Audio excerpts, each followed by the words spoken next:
Hello, everybody, and indeed, welcome to another edition of Content Tamp. Today, our special guest is Betty Sherman. She is my music teacher, and we are very glad to have you, Betty. Thank you for being here. Well, I'm very glad to be here. Thank you for inviting me. Yes, so you are my music teacher, and you mostly do piano. How did you start teaching in music things? Well, to tell you the truth, my mother reminded me that I started teaching when I was in second grade to my neighbors, and I hadn't remembered that until she said that. So I was teaching piano. I would learn something, and then during the summer I would get together some of my little friends together and show them where the notes are, et cetera, et cetera. So I guess I've always been interested in music. When I was in second grade, this little nun came around and asked the class, is anyone interested in taking piano? And I just raised my hand. And about, 6 or 8 weeks later, my parents happened to be at school for something, and the little nun said, you know, your daughter is doing really well. She's doing very well. But, you know, you might want to pay me by now. And my mother said, she's doing well in what? In piano. She said, piano? She didn't know I was taking, and I didn't think to tell her. So I never practiced because we didn't have a piano at home. So they arranged for me to have practice during recess time in the nurse's room where there was a piano. So I always took some lessons through high school, and then took some in college, and got a degree in music.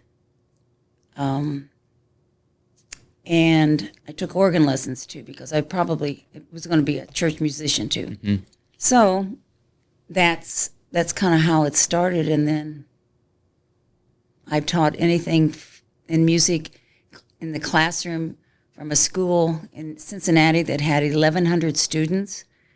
And I was from grades 3 through 8. It was a Catholic school, and I was the only music teacher. Mm. So I had classes of several hundred at a time, several hundred kids at a time. But luckily the teachers stayed in there with me. And in an old church, we mostly did singing. Wow. And then evidently one of the little kids came up to me towards the end of the school and said, I'm so sorry you're not going to be here next year because you were fun. And I said, well, why wouldn't I be here next year? And they said, well, no music teacher stayed more than a year. And only later in life did I realize how exceptional that was. I would never go back and do that again. But anyway, so that was... So why do you think teachers, didn't stay for a year? Was it like too hard to teach kids or something? Well, when you teach music to like several classes at a time, there's not much you can do except sing and do a few other things. You couldn't do any interesting things. I did finally, by the third year I was there, I had worked it so I was in every classroom for maybe 20 minutes.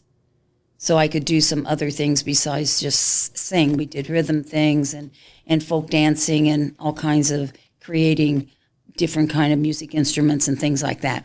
So, but then they got a new principal who wanted to go back to just giving. She was more interested in quantity and not quality.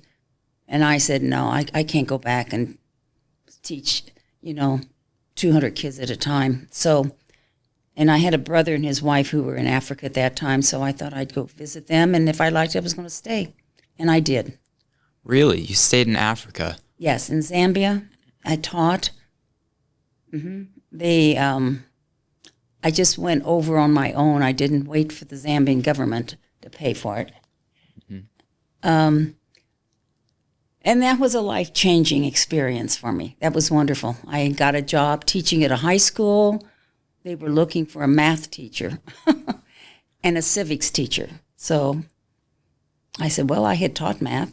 So I was an illegal alien until 3 months, till I went to renew my visitor's visa, and they wouldn't let me do it. they were going to kick me out of the country.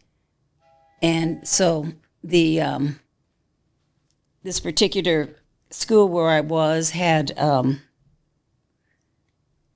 all the schools there were government owned. Even though this was run by, I couldn't get away from the nuns. So this was run by German nuns. And so we had the president's daughter at the school and the chief immigration official. So the headmistress nun called down to the chief immigration official and said, you got to push through her work permit, because I had applied for it, but it just hadn't come through. So I had to leave the country with $10 in my pocket to a beautiful little country called Malawi. Huh. That was, and 2 phone numbers, of which they, one phone number was out of order and the other was 200 miles away. So I'm standing in the airport thinking, I guess I could sleep in the airport. And then this missionary couple came over to me and they recognized my American accent, and they were Americans. And they said, is there a problem? So I explained what was going on, and they said, oh, you'll be here a while. There's a Catholic bishop not far from here. We'll just take you there. So they dropped me off at the bishop's house, who then, he and the priest there invited me for supper. And there was an American nun and some other African nuns had a school. So I stayed with them. The American nun took me all over Malawi when she went to visit all the other nuns. And I was there for about 4 weeks when the work permit came through. She was surprised it was that fast. So then I stayed on. My brother and his wife stayed on for 2 more years. They were there 3 years. And I stayed an additional year by myself. It was wonderful. Then I came back and got some jobs, a couple music jobs in Indianapolis between 2 schools. Wow. That's quite the journey. Yes, So yes, it was a great journey. what was the second country? Malawi. Where is that? Malawi is right next. It's Zambia used to be known as Northern Rhodesia. And when I was there, Southern Rhodesia was still under the British. Malawi is right next to it. And President Banta was a good president at the time I was there. So anyway, it was great. It was a great time. Just meeting people from all over the world. It's where I realized we are citizens of the world and not just of any one country. And the music there is fantastic. So they said I could teach. Well, ended up being head of the English department at the high school. And I said, I can't even teach English when I go back. When I go back to the United States. But she said, well, then you could teach some music. Well, I'll let you teach some music. But you don't teach music to the Africans. They just burst into harmony. They just burst into song. And so they taught me some of the dances and all. So it was fun. Wow. It was a great experience, life-changing. So if I were to ask you, like, how can music impact someone's life or even a whole culture? Like, what would you say to that?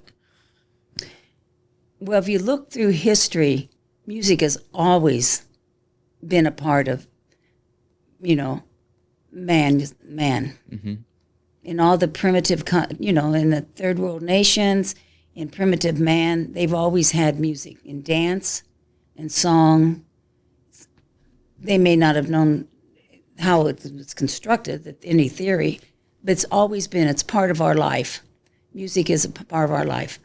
Music can speak when words can't. And no civilized or uncivilized country or people are without music. As soon as you start taking music and art and the humanities away, you're dehumanizing the people. And sometimes that happens. That's how sometimes they get control of a country by doing away with the music and art. Wow. Things like that. It really makes me wonder how the movie Footloose got famous. How what? The movie Footloose got famous. That whole movie is based on a town that music is a sin. It's like, Well, and that's what's interesting because, I mean, even in the Bible, they talk about, playing instruments and things like that. And music is always part of that too. And Footloose is a good example of them trying to take that over, but they didn't. yeah, You can't take music out of somebody. yeah. Music is a great power source. Well, and not only that, but in teaching music in school and teaching an instrument, it the part of the brain that you use that also you use for math and reading. And very often musicians are very good in math. Our mathematicians are good in music. And even if they don't major in it, lot of professional people who are doctors and lawyers, etc., still play instruments. And I found out a couple years ago that the IU doctors have their own orchestra or band. so music you always have with you. Mm-hmm. Other things can come and go, but music, if you have even a basis of music, it's something you can use all your life. Yeah, I've heard a lot of theories on music making people smarter or more capable. I would like to kindly disagree with that theory. I think it enhances creativity, and within creativity, I think, from my experience in my life, which is not long, I could be totally wrong, but I think creativity can it gives people the think outside the box mechanism, like, for doctors to be able to think, oh, maybe if we give the patient, so it's like I think maybe it gives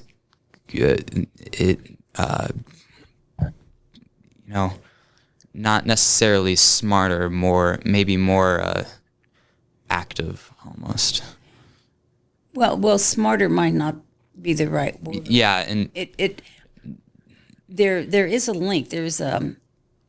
I know that there's a study that was done in California. You might want to look up on putting kids, how they advanced in math and reading with those who were taking some instrument and those who were not. Mm-hmm. Now, it doesn't mean it made them smarter. Yeah. And the intelligence was there, but whatever part of the brain that you use for that also helped in math and reading. The other thing about music is lots of times you end up there's a certain discipline that you have to have in learning to like read the notes and how to use the instrument and all, and that helps. That gives a certain discipline to the individual, and which is why probably a lot of doctors and lawyers and scientists still do they studied music, and it didn't make them smarter, but it probably helped them just have a certain discipline they may not have had. But I don't know. I've always enjoyed, and it does give you the freedom to be creative, because I was definitely creative when I taught music in the elementary schools and some of the high schools too. But it was fun. And that was my philosophy. My philosophy was not that the kids would come out knowing a lot of theory, et cetera, but they would come out of having a love for music and pursue it in some way. That was one of my philosophies of music education. And some people didn't agree with it. Usually the band instructors in high school and junior high, who wanted the kids to know all the theory before they got there. Mm-hmm. And I said, no. I said, some theory, if it comes through them having a positive thing, but not theory for theory's sake. Okay? Yeah. Because they can learn that when they're learning an instrument. But if just in the regular music classes. So we would do different things, all kinds of things that would actually teach them some theory, but they didn't know it. It was teaching them theory. Mm-hmm. So, for all the viewers and stuff, can you explain what theory is in the music world? Theory in the music world is like taking a language where you have to learn the vocabulary and all the things to do with that, okay? Mm-hmm. But if you just learn the vocabulary and you never get a chance to use it, like let's say you're learning Italian, but you never get a chance to go to Italy to use it or to be around a bunch of Italians or Germans if you're in Germany, or Spanish if you learn, then it doesn't stick as well. It doesn't mean a lot. You just learn a bunch of words. Like I have a minor in French, which I have never used. And please don't ever ask me to, I can say bonjour, but I never used it. I never taught it, even though I had a teaching minor in it. I never taught it. And I never had a chance to really speak it with a lot of people. So it's probably still there if I ever need it, but it's, you have to use it. It's like music is a language. It's a universal language. Mm-hmm. Yeah.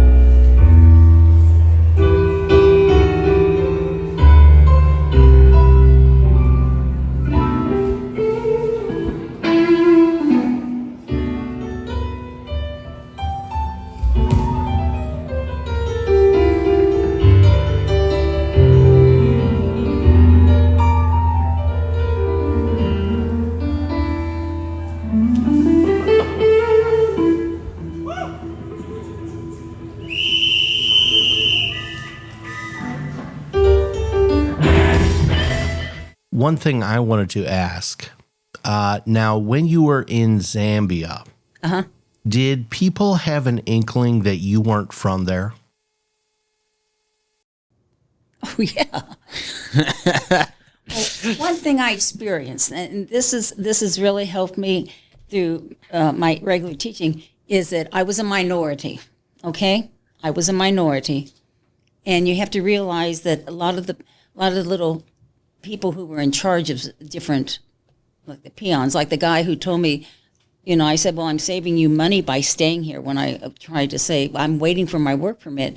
And, if I go back home, your country will just have to spend a lot of money to bring me back. And that wasn't, he had no connection with that. But a lot of these people had been under the power of, they are British subjects. They were British subjects. And they kept him down. So they were just kind of acting out again. Yeah, and I was a woman. Oh, that was another experience. Okay. And I was a very independent thinking woman who learned to play the game in order to survive, in a way. Because when I went to apply for my work permit in Lusaka, which is the capital of Zambia, my brother went with me. And I am sitting like triangle, okay, with the main interviewer in the middle. And he never asked me the questions. He asked me the questions through my brother. Huh. He never directly asked me the questions, so, but you just learn to play the game. And I remember I was in one of the classes I was teaching over there, in debating. And they were the topic of debate was, are women second-class citizens?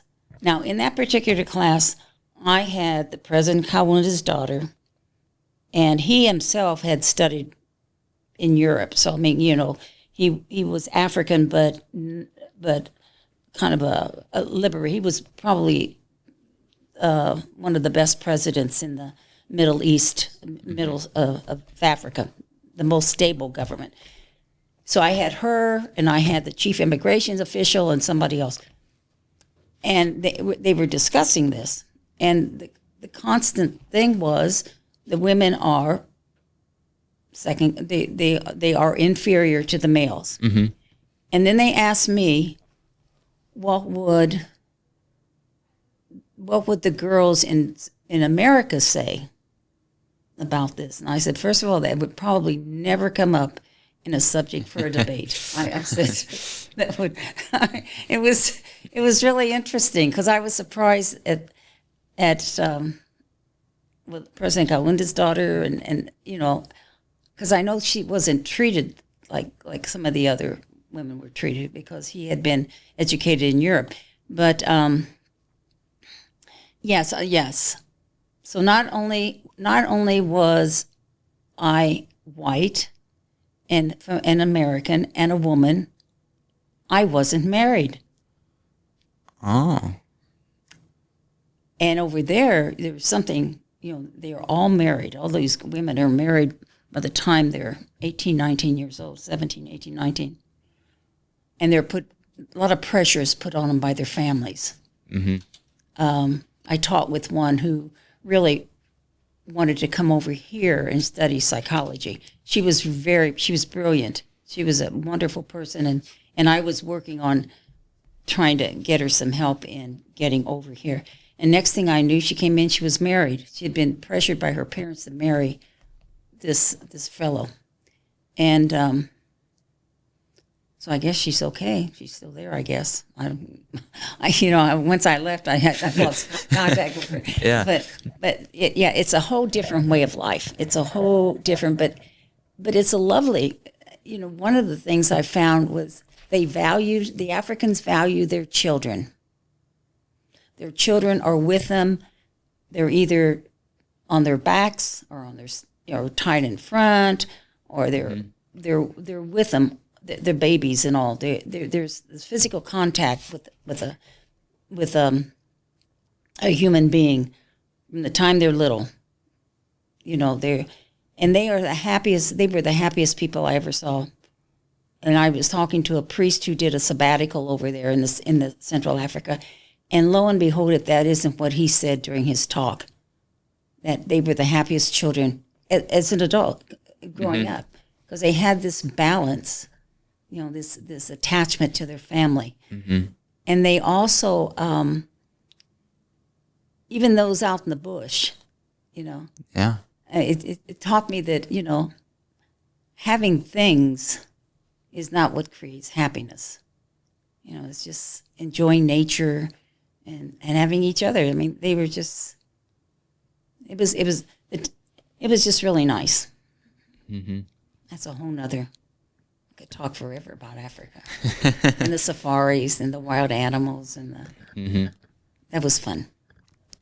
Have you been anywhere else that you've experienced different music, or is it just Africa? And No. Well, I traveled a lot. Mm-hmm. When I left there, I traveled for like 3 weeks by myself into South Africa, into Greece, into Egypt, into Greece. And there's always music around. Mm-hmm. There's always music. And then into Italy and England and Ireland. I knew people in England and Ireland. And I knew people in Italy that I had met in Zambia. So, that's the best way to see a country. So, no, I always, you always find music somewhere, I mean, I don't necessarily go for that purpose, but yeah. And I love seeing pipe organs. I used to play one, and they had pipe organs all through the European churches. So I didn't play them, but I love hearing them and watching people play them. Yeah, those things baffle me. I'm so confused. The first movie I ever saw at Paramount Theater was Nosferatu. Yeah, Nosferatu. It was a silent film. It was really cool. they have this beautiful organ. It's like one of 3 in the world, I think. Really cool. And it's just this huge, I think it's a 3-stack organ, so they have 3 separate keys. And got all this buttons and it makes noise. It's really awesome. It's these giant pipes, and you play with your feet too. There's all these buttons and stuff. And I've heard there's a delay too when you hit the key and when the air comes out. It depends. It depends. It depends on where the pipes are in relation to the organ itself. I did play at a church here in town, here in Indianapolis, where there was like a 2 or 3 second delay, pipe organ. But after a while, you get used to it. You just get used to playing that what you're playing is not what you're hearing, and you have to be conscious of what you're hearing and what the congregation is singing, so that you want to be a leader for the congregation. Yeah. And it's amazing, the human brain. It just adjusts to all kinds of things. And you, being the musician that you are, would have no trouble learning how to play the organ. You have to take some organ lessons. It's not the same as playing a piano because there's no sustaining pedal. Mm-hmm. Yeah. So it's just and you don't always have to use your feet, but you could use it. It's fun. It's really kind of interesting. Yeah, I sure hope I have the skills to do that. It just seems the opportunity to try it. Yes, it seems so incredibly hard, and it takes so much talent to do that. I'm just completely baffled by that instrument. I don't understand it. Well, that would be a good reason for somewhere along the line that you take some lessons there. Yeah. Someplace, if nothing else, to diminish the baffledness. I hope so. There's still a teacher in Anderson who teaches theater organ. The main house guy for the Paramount Theater. Have you ever been to the Paramount in Anderson? When it was downtown, when it was on the east side? You mean that organ that would come up at that pizza place? Yes. Yeah, in Anderson, Indiana, the Paramount Theater. Oh. They have do you remember we interviewed the guy who runs the Paramount. No, I have not been there. Oh, you've got to check it out. Anyway, there's a few organists that go there, and the kind of their main go-to guy lives in Anderson. He's like 90, and he still gives theater organ lessons. Oh, that'd be fun. It's not too late, Louis. No, it's not. No, that'd be fun. I remember when I don't know if you know that. Remember on the east side, off of 465 and Washington Street, straight ahead was a pizza place. Can't remember what it was called. It later became Chi-Chi's. Anyway, but they had a humongous theater organ there, and you could eat there, and this organ would come out of the floor, and the guy or the woman, whoever was the organist there. Then when they were closing, some place in Las Vegas bought the organ. But I think that's the organ now that the Indianapolis Symphony owns, because they have something coming up with that organ soon too. Oh. And I think it's housed down on the Circle. I'll have to, if you Google Indianapolis Symphony and find out. That would be interesting to see. Yeah. Anyway, but but don't give that up, because churches are always looking for musicians. So for extra money in college, I've told you that before. Yeah. And you can sing too. So that's good. I heard of this guy. He ran ran a club. I think it was called like the 18th hole or something. 19th hole. 19th hole, one off. But he ran this club back in like the 80s or something, and he had this big theater organ, and then he also had a piano, like a floor up, that he could control with his organ. It was like this crazy out of this world system. And my dad met him once, and you know, he was just so fascinated, and the guy kind of noticed that my dad was into him, and so he showed him upstairs. He had the big Chicago ballpark stadium organ. It's like 5 tiers or whatever. Oh my. It's ginormous. And the guy tells me, I'm putting it in my house. It's like, and then we looked it up. Yeah, there's a video of this guy with this huge organ in the side of his wall. It's 5 tiers. Oh my goodness. And it's like, When people who are interested in things like that, they make it happen. They make it happen, and it is interesting considering we've had organs around for centuries and centuries, you know, the pipe organs, and there's still some churches that have one. Well, where I used to play, they've moved it up to the choir loft now, but so it's closer to the pipes, but that's a pipe organ, and St. Philip Neri, and I think St. Philip Episcopal Church has a pipe organ. Christ Church Cathedral has a pipe organ. They got a couple, I think. And a lot of the churches have pipe organs. Some of them are. Anyway. Yep. So I think that is about all the time we have today, unfortunately. So it's been a pleasure talking to you.